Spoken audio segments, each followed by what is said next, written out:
So it has been revealed that Labour received a £4 million donation, its highest amount ever, from Quadrature Capital, a hedge fund based in the tax-dodging Cayman Islands. The Labour Party's largest ever donation came from a Cayman Islands registered hedge fund with shares worth hundreds of millions of pounds in fossil fuels, private health firms, arms manufacturers and asset managers. But that's not the biggest story here. In fact, it seems that Labour tried to hide this donation from the public.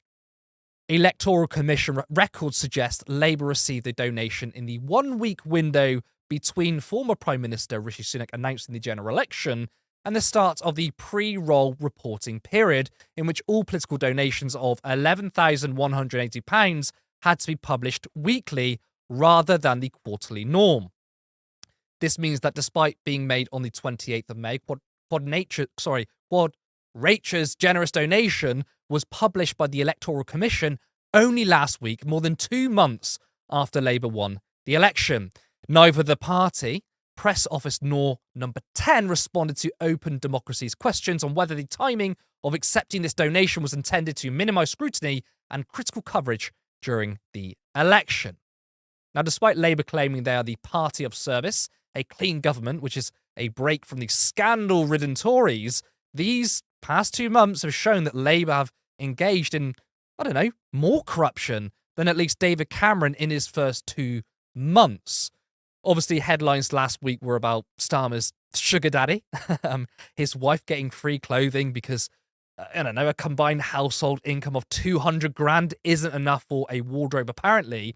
But it wasn't just the donation. It was that it wasn't declared. Now, Starmer and his front bench, downplayed it, saying, well, he followed the rules and this was just one little slip-up or one little detail he missed. But it seems like there's quite a lot of slip-ups from Starmer and his team when it comes to declaring large amounts of money. Labour members, as a result, had no idea at the time of voting that Starmer had been funded with large donations from the likes of wealthy millionaires like Martin Taylor and Sir Trevor Chin and Baron Wahid Ali, the latter now at the centre of a furor about Starmer's acceptance of gratuities. Investigative journalist Paul Holden told Open Democracy that a fine was issued by the Electoral Commission to Starmerite think tank Labour Together in 2021 for its failure to declare donations worth more than $800,000, including $730,000 received whilst it was under the directorship of Starmer's key advisor and Number 10's director of political strategy, Morgan McSweeney. Now, the question of freebies hasn't stopped, as 2 cabinet members, Darren Jones and Bridget Phillipson, were asked why they accepted free Taylor Swift concert tickets despite earning over $100,000 per year. First up, Bridget Phillipson. You are in a privileged position as a Member of Parliament. You will sometimes be offered the opportunity to go to events such as Wimbledon. I was invited as Education Secretary. Shadow ministers are often given similar invitations, and government ministers are often given such invitations. It was declared. I appreciate it is a privilege to be there, but I was very much there in my role as Education Secretary. What about Taylor Swift? Look, I'll be honest, it was a hard one to turn down. I appreciate there was big demand for the tickets. It was a privilege to be there. One of my children, was keen to go along. It's hard to say no if you're offered tickets in those circumstances, but it was declared. I've been clear about that, but I do recognise that, I'm in a fortunate position to be able to receive it. It was a hard one to turn down. I guess that's all right then. Again, not sure why she can't pay for her home tickets. Now, the same question was given to Darren Jones and was asked whether he'd do it again.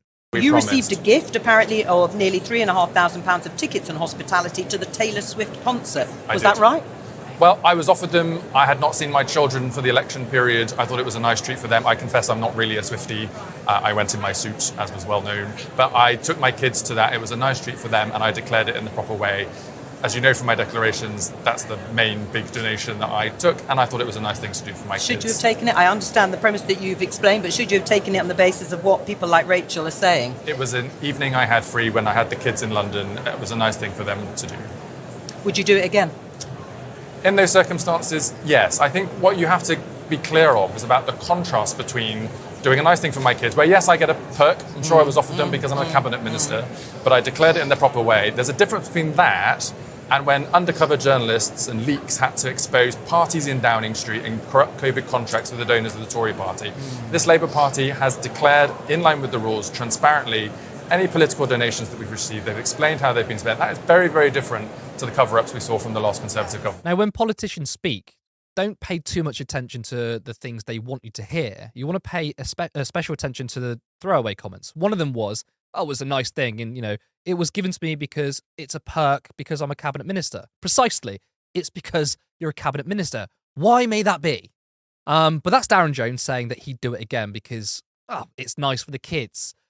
He then goes on to explain there's a difference between bribery when it's COVID contracts and Taylor Swift tickets. Now, to me, bribery is bribery, but just because the Tories do something bad doesn't mean it exonerates Labour. Yes, even if one is clearly worse than the other, doesn't make it okay. But of course, as I mentioned at the beginning, it isn't just tickets, it's millions of pounds in donations.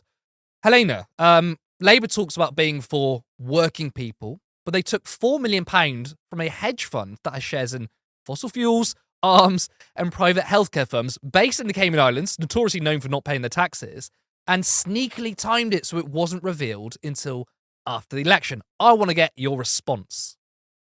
I mean, it's just clear. I mean, we've been open on this channel, probably along the left. We've been very clear throughout the election cycle. We didn't need this very specific donation to be able to pinpoint that the Labour Party isn't actually there in the interest of working people anymore. It's been wholly subsumed by capital interests. That information about, for example, the donation that Labour Together have been getting, the ones that were flouted the Electoral Commission's rules and they were reprimanded for, that's been information that's been in the public domain for years now. There's been years that's been open information that the public should know.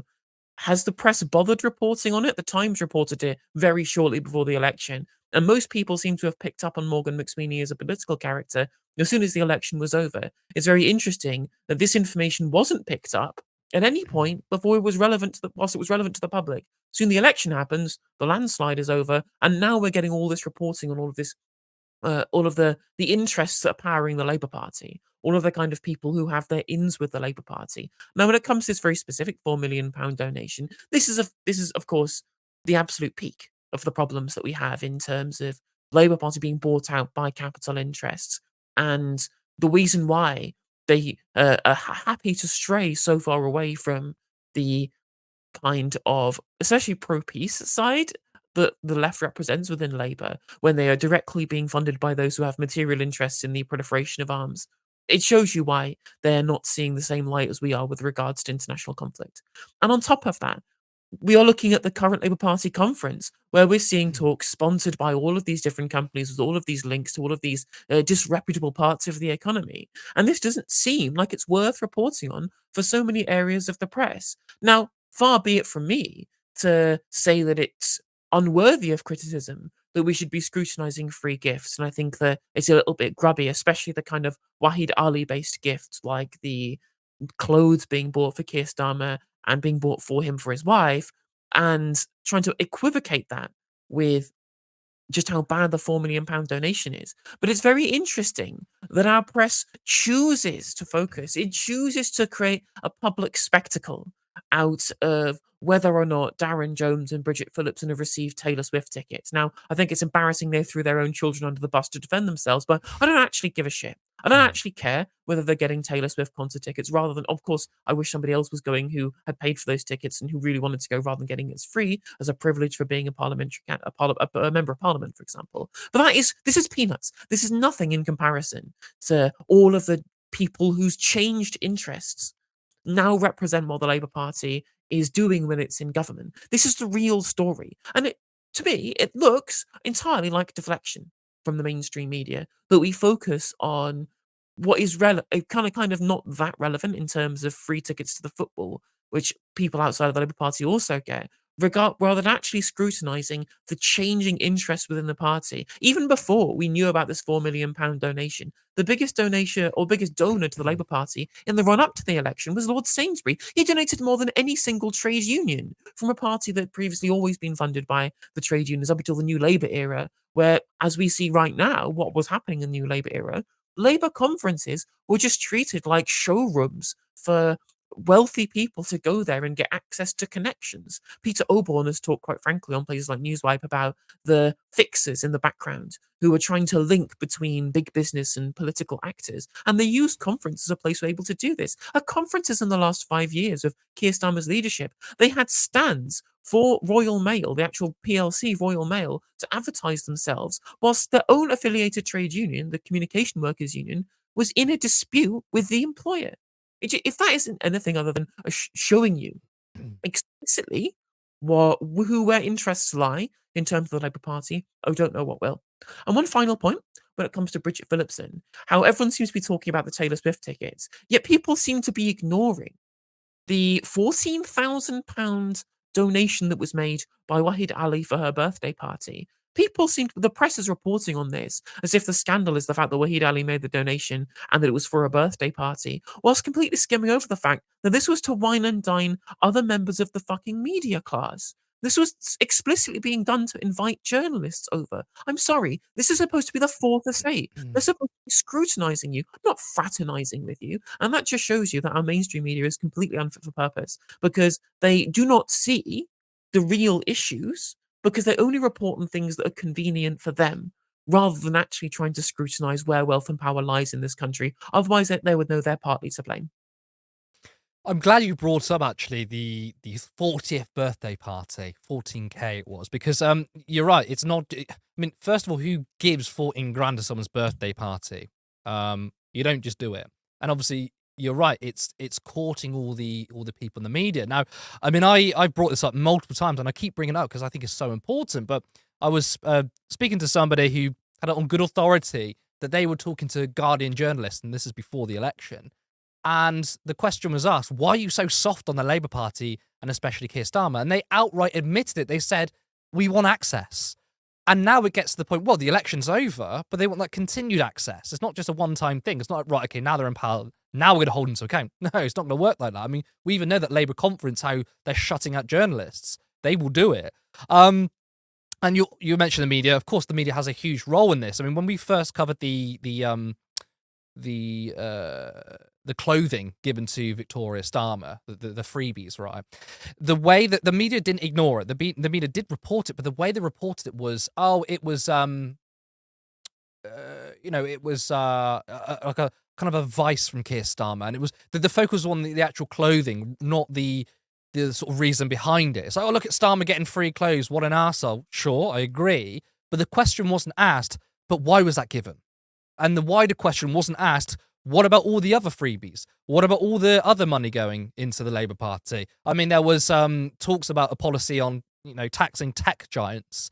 And then half the shadow cabinet got given freebies from Google. And within days, there was a U-turn on the tax policy. This is the important point here, which you're right, the media does not cover. They don't ignore it, but the angle on it is not important. It is a distraction. And I think, the Taylor Swift angle, the journalists, what they ask is it appropriate? I mean, I would say it's not appropriate, but that's not the question here. The question should be, why are MPs allowed to do it in the first place? I mean, civil servants have far more restrictive access to freebies. Why aren't the Prime Minister and people who change our laws? So you're absolutely right in calling out the media in this because they are the biggest hypocrites of it all. But I guess my question is, given, you've seen that clip with both Phillipson and Jones, their answer was atrocious. I mean, Phillipson looks like she was almost laughing. And it felt like they didn't even care. They could get away with it. So, I mean, do you think they're even worried about this story? Or they feel so entitled that it doesn't even matter to them? I don't think they're worried about this story. I think that this will probably just blow over. It's in the early days of the government. I think if they treat it like a non-issue, they probably will just allow it to get over with. I mean, I think people will just end up accepting that these donations are just a thing that's going to happen. I don't think we should accept that. And the public broadly agree with me on this one too. it was polled, and I think like 80%, Stats for Lefty shared this on Twitter, saying that 80% of people polled in the public, or around those numbers, if I remember correctly, so that they think that political donations and gifts should just be banned wholesale, gifts at the very least, right? Gifts in terms of wanting back, scratching back, etc. And I broadly agree with this, but I think most people will just essentially get to the point when they realize, well, actually, politicians are all the same, and any scrutiny that we do is going to go completely unheeded because they treat it as such. They treat it as such. And which is funny to me too is that again we have all of this scrutiny of the Labour Party and rightful scrutiny too, correct scrutiny of the kind of deals that are happening in the background to be able to facilitate these gifts. Yet for years and years and years, this same thing happened in Conservative Party headquarters. The Tories have been doing this stuff since time immemorial. They've been the political wing of the business class forever. And now it's only that Labour are mimicking them that it becomes an issue specifically for the Labour Party. It's interesting that the journalists, while rightly picking up the story of people receiving gifts in the background right now, it's interesting that they only decided to pick it up as soon as the Labour government was elected. And so it makes, again, because they want you to think that there is no other option other than political parties who accept gifts and donation from big business and paint the Conservatives as being the ones who are not acting out of order when they clearly have done. When, of course, if they actually wanted to report on things, maybe they should get people on, like, I don't know, John McDonnell, for example, checked his list of register of interests. There was just 5 donations from trade unions, no parties paid for by Wahid Ali, no hospitality from Google, no free box tickets to Arsenal, no Taylor Swift tickets, because that guy is somebody who actually takes his role as being a public servant seriously. But when are we having any discussion about the people who aren't parley to this, rather than trying to paint our entire political class like they're the same? I believe that the Labour right and the Conservatives are broadly the same, but there's no alternative being proposed here by our media class. And because our politicians know, people like Phillipson and Jones know, that that's not going to happen, they can get away by trying to brush it under the rug. Yeah, and I think you're right. They probably don't particularly care about this story, but they would be far more worried, I think, about the £4 million donation, which is the bigger issue here. And the even bigger issue here, which I brought up at the beginning of this piece, is how it was timed. So there was a week period between Sunak calling the election and then obviously the rules come in. There's a week period where you can get a massive donation and it doesn't get called out until at the end of the election. I mean, I know this is probably just speculation, but do you think that was done on purpose? Or was it a Oh coincidence? yeah, I think it was. Yeah, I absolutely think it was done on purpose. Like, why else would you do it in that very specific time period? Of course, again, this is speculation. You have to be really clear about this. But I mean, when would be the best time, especially when it's the biggest donation in Labour Party history, and not just from any private individual, not someone who you could necessarily kind of self-rationalize as being somebody who just wants to be a philanthropist. No, this was a hedge fund that's based in a tax dodging Cayman Islands. That's where they're domiciled for tax purposes, and they have interests. Financial interests in some of the most unscrupulous industries in the world. Yeah, of course they want to have their donation look like it's been. They don't want that scrutinised in the run-up to the election period, neither Labour nor the hedge fund in question. Patreon.com, Turn Left Media. Support independent media. Support social justice that's there on social media. Thank you, Turn Left.